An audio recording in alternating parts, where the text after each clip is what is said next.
مطالعه‌ای که در The Journal of Neuroscience منتشر شده، حقیقتی شوکه کننده را درباره کمبود خواب فاش کرده است.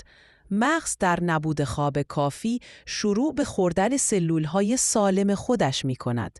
محققان دریافتند که بیداری طولانی مدت باعث می‌شود آستروسیت‌ها، سلول‌های نگهدارنده مغز، به جای ترمیم بیش از حد سیناپس‌ها را از بین ببرند.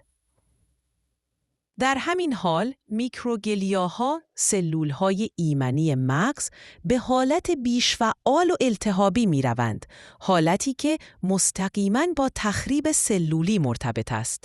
این مکانیسم‌های دفاعی که در شرایط عادی برای محافظت از مغز طراحی شده‌اند، در نبود خواب کافی به قاتل آن تبدیل می‌شوند.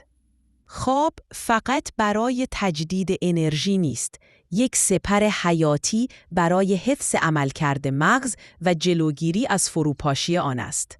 این تحقیق بار دیگر تأکید می‌کند که کمبود خواب می‌تواند به نابودی تدریجی مغز منجر شود.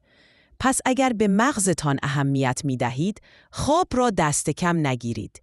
با تشکر از همراهی شما، ارادتمند میرشفیعی.